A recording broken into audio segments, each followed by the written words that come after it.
paz do Senhor a todos. Mais uma vez estamos aqui nesta manhã para meditarmos na palavra do Senhor, onde nós faremos uma leitura em Jeremias no capítulo 1, do verso 1 até o verso 5, que está escrito assim: Palavras de Jeremias, filho de Ilquias, dos sacerdotes que estavam em Anadote, na terra de Benjamim, ao qual veio a palavra do Senhor nos dias de Josias, filho de Amon, rei de Judá, no 13º ano do seu reinado. E ele veio também nos dias de Joaquim, filho de Josias, rei de Judá, até o fim do ano 10º de Zedequias, filho de Josias, rei de Judá, até que Jerusalém foi levada em cativeiro no 5º mês. Assim veio a mim a palavra do Senhor, dizendo: Antes que te formasse no ventre, te escolhi. Antes que saísses da madre, te santifiquei. As nações te dei por profeta. Vamos orar em nome do Senhor Jesus.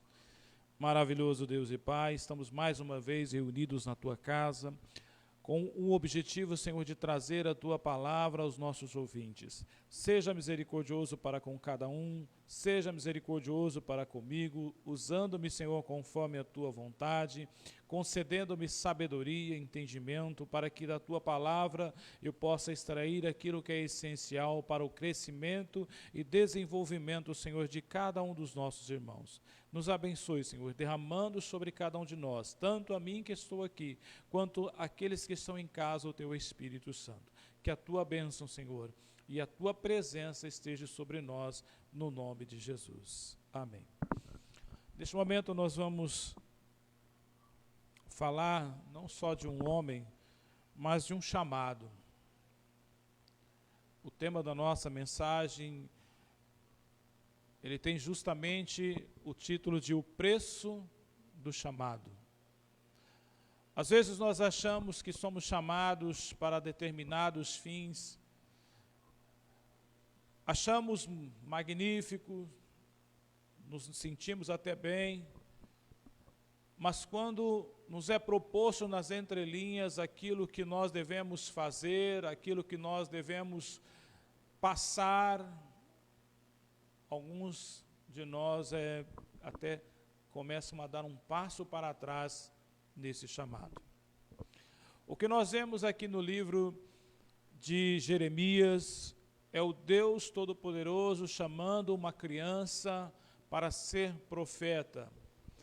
É o Deus Todo-Poderoso chamando uma criança para poder profetizar no meio da nação de Israel tudo aquilo que Deus tinha proposto em realizar se o povo continuasse na desobediência à sua palavra. Mas eu não quero me deter ao povo de Israel, mas eu quero me deter ao chamado de Deus para mim e para você. É muito gratificante quando nós somos chamados por Cristo para servir. É gratificante nós adentrarmos a casa do Senhor e poder ali cultuarmos a Ele, realizarmos diversos tipos de cultos, participar de diversos eventos. Porém, nesta caminhada, nessas jornadas, ninguém nos diz que teremos lutas, que teremos tribulações, que teremos aí que passar por diversas adversidades que nos farão repensar nesse nosso chamado. Quero dar a vocês um exemplo de um chamado que Deus fez a um dos patriarcas, por nome Abraão, que estava bem tranquilo na sua terra, que estava junto da sua parentela, que tinha sua casa, sua família. Porém, Deus aparece a este homem com o propósito de chamá-lo para uma terra longínqua, onde ali ele iria fazer diversas promessas e fazer daquele homem uma grande nação.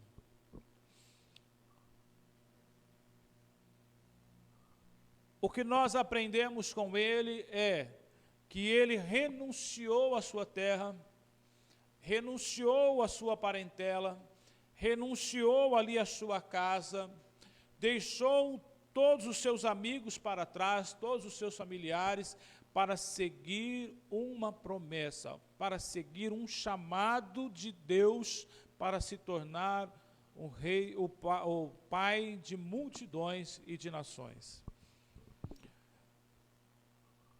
Mas o que é o preço desse chamado? O preço do chamado é a renúncia, é abrir mão de todos os bens pessoais que nós temos para servir outras pessoas, conforme a vontade de Deus. Percebe que renúncia é deixar, é abrir mão de tudo aquilo que nós temos, todos os nossos bens pessoais, para servir o próximo. Deus, ele tem uma maneira de chamar os seus servos. O primeiro método que Deus utiliza, ele é o direto. E nós vemos isso, Deus chamando Noé para se tornar o apregoeiro da justiça nos seus dias. E Noé, a Bíblia diz que ele era um homem justo, íntegro, andava com Deus, aceitou esse chamado e com isso ele apregoou ali a justiça ao construir a arca para que ele e a sua família fossem salvos. Porém, ele pregoou para aquelas pessoas da sua geração que haveria um juízo para acontecer naqueles dias e que eles tinham ali a oportunidade de tomarem a decisão de mudarem a história da sua vida, de aceitarem o propósito de Deus, de entrarem na arca e serem salvos. Noé, porém, fez aquilo que Deus propôs com que ele fizesse. E durante toda a construção da arca, nós vemos ele apregoando a justiça de Deus e convidando as pessoas para serem salvos através da arca. Mas a justiça de Deus, ela não é punitiva, ela é graciosa. Infelizmente, aquela geração não se salvou porque não quis, não ouviu o chamado, não quiseram pagar o preço do seu chamado, mas recusaram e com isso pereceram nas águas do dilúvio. Um outro homem que Deus utilizou diretamente, foi chamado diretamente, foi Isaías. Nós vemos no capítulo 6, no verso 8, Isaías ele estava num contexto onde o rei Uzias tinha morrido, ele estava envolvido com a política daquela época, e Deus ali aparece a ele e faz aquele chamado que nós nunca vamos esquecer. A quem enviarei? Quem há de ir por nós? E a resposta de Isaías foi que ele se propôs a ir. Ele disse: eis-me aqui, envia-me a mim.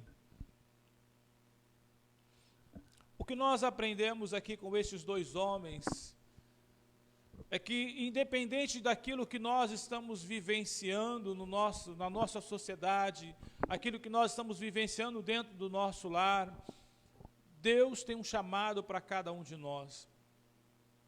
Deus quer realizar uma obra na minha vida, na sua vida, e nos utilizar para que mais pessoas sejam alcançadas através do Evangelho de Cristo Jesus.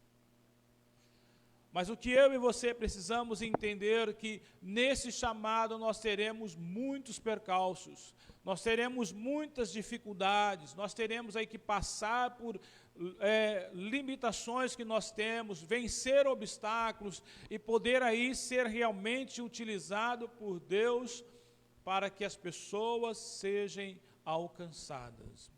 Um outro exemplo que eu vejo aqui são o exemplo dos 12 apóstolos. 12 homens foram chamados pelo Senhor Jesus para realizar a obra de aprenderem ali com o mestre tudo aquilo que eles necessitavam aprender para ensinar as nações, para pregar o evangelho aí às ovelhas perdidas da casa de Israel e com isso levar o evangelho a toda a humanidade. Volto a dizer, o que eu e você precisamos entender que nesse chamado vai acontecer milagres, vai acontecer prodígios, porém, sempre haverá lutas, perseguições, difamações, sempre haverá alguém lutando contra nós, tentando nos tirar do foco, tentando nos afastar do nosso chamado e fazer com que nós venhamos a desistir no meio do caminho. Temos um outro método que o Senhor usa, que é o método indireto, onde Deus chama as pessoas, utilizando aí pessoas e circunstâncias. É o caso de José. Deus utilizou pessoas e as circunstâncias para levar José a ser o segundo governador do Egito e assim ser um instrumento de Deus para salvar não só a família patriarcal, mas também para salvar toda a humanidade daquela geração. Um outro que nós vemos também é Josué. O outro homem que nós vemos que Deus chamou indiretamente foi Josué. Josué, ele andava com Moisés e ali foi instruído por Moisés, ensinado por Moisés a ser um líder para o seu povo naquela época. Desde o deserto até a conquista da terra prometida, antes da conquista da terra prometida, Josué aprendeu com o líder Moisés a ser um líder e introduzir o povo na terra prometida. O preço do nosso chamado. Na verdade, é um preço muito alto a ser pago. Há momentos que nós teremos que renunciar, fazer escolhas, para que eu e você possamos aí termos intimidades com Deus. João, um dos apóstolos, um dos discípulos de Jesus, ele fez uma escolha entre todos os que estavam ali aos pés do Senhor Jesus. Ele ficou ao lado do Senhor Jesus, ele aprendeu tudo aquilo que ele queria aprender e extrair do Senhor Jesus. Nós vemos um outro apóstolo, Judas, ele simplesmente resolveu ser o tesoureiro daqueles discípulos, porém ele não tinha intimidade com o Senhor Jesus. E o que eu quero chamar a sua atenção é que cargos, credenciais, não correspondem a ter intimidade com o Senhor. O cargo que você tem, as credenciais que você tem, não vai fazer você ter uma intimidade com Deus. A intimidade com Deus se faz com escolhas e com renúncias. Você vai escolher andar com o Senhor, você vai escolher fazer a vontade do Senhor, e você vai renunciar muitas coisas para poder ter intimidade com o Senhor teu Deus. Vamos dar um exemplo prático. Você pode escolher meditar na palavra do Senhor todos os dias. Você pode escolher separar algum tempo do seu tempo para orar ao Senhor. Mas você vai ter que renunciar muitas coisas que impedem, às vezes, você de ler, de estudar, de orar. Por isso que nós temos que pagar um preço, e esse preço, muitas vezes, ele é caro. Um outro exemplo que eu vejo dentro das Escrituras é o de João Batista. Ele pagou o preço. Filho único, os seus pais já eram idosos. Ele poderia ter uma vida tranquila ali ao lado dos seus pais, dentro da sua casa, dentro do conforto da sua casa, porém, nós vemos que ele renuncia a tudo isso e vai viver no deserto.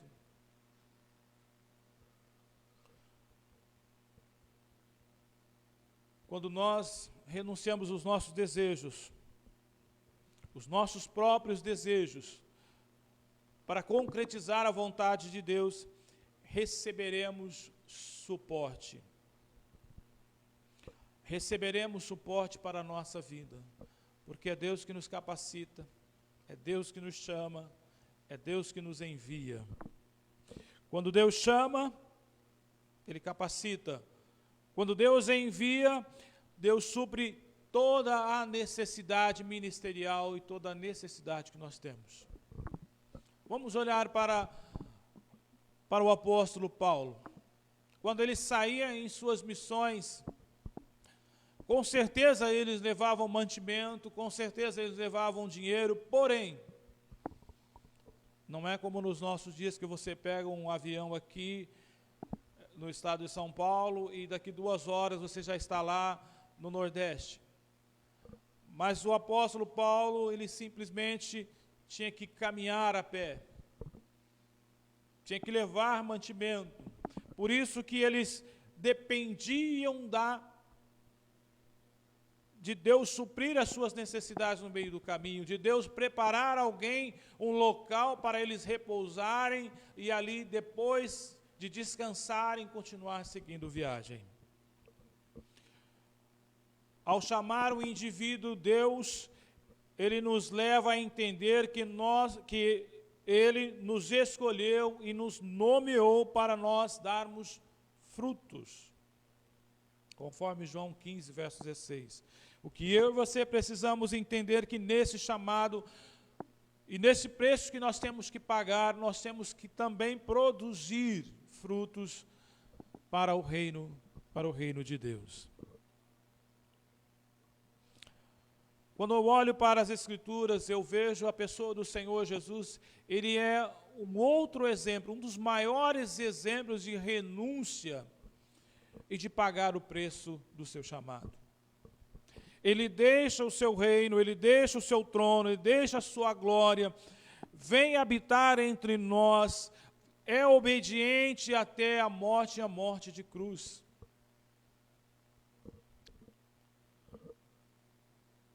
Conforme Filipenses capítulo 2, versos 6 a 11, pelo que Deus o exaltou, soberanamente lhe deu um nome sobre todo nome. Vamos ver aqui algumas características do chamado. A primeira, ela é divina. Deus chama, Deus nos dá dons, Deus supre as necessidades, Deus nos capacita, e nós reconhecemos que somos chamados por Deus quando todas as coisas estão contribuindo para o nosso chamado. Deus chama, a igreja reconhece e o ministério ele ordena. Uma outra característica que nós vemos é a característica pessoal. Charles Spurgeon, ele nos diz assim que nem todos são chamados para trabalhar no ensino da palavra, nem para serem presbíteros, nem para bispos, nem para diáconos. Bom, diáconos eu acrescentei, irmãos. Sendo que na prática é desenvolvida dessa maneira, cabe a cada um reconhecer o propósito de Deus em sua vida e desenvolvê-la da melhor maneira possível dentro da igreja. Vamos aos exemplos. Moisés foi chamado para uma missão de guiar, proteger e amar. Ou seja, liderou um povo no meio do deserto. Davi teve como missão firmar o reino de Israel. Elias teve comissão, dentre muitas outras, a de ungir Eliseu como seu sucessor. Os 12 apóstolos teve como missão pregar o evangelho, primeiramente às ovelhas perdidas da casa de Israel, e curar os enfermos, limpar os leprosos, ressuscitar os mortos e expulsar os demônios. E a terceira característica é a definitiva. O chamado é definido por Deus. Não é o seu pastor que te escolhe, não é a região que te escolhe, mas Deus é quem escolhe. Não cabe ao homem impor condições. Se a pessoa que foi chamada tiver conhecimento dos benefícios do chamado, perceberá que desenvolver atividades no reino de Deus é um privilégio. O que eu e você precisamos entender é que Deus é que define o nosso chamado. A conclusão da nossa mensagem, irmãos, que nós chegamos, é que sem renúncia, sem abrirmos mãos dos nossos privilégios, do nosso conforto, nós nunca faremos a obra de Deus por completo. Às vezes nós temos que fazer aquilo que o Senhor Jesus nos ensina em sua palavra, em Marcos capítulo 10, que diz assim, no verso 29, e Jesus respondendo disse, em verdade vos digo que ninguém há que tenha deixado casa ou irmão, ou irmã, ou pai ou mãe, ou mulher, ou filhos, ou campos, por amor de mim e do Evangelho, que não receba 100 vezes tanto já neste tempo, em casa, irmãos e irmãs, e mãe, e filhos, e campos, com perseguições, e no século futuro, a vida eterna.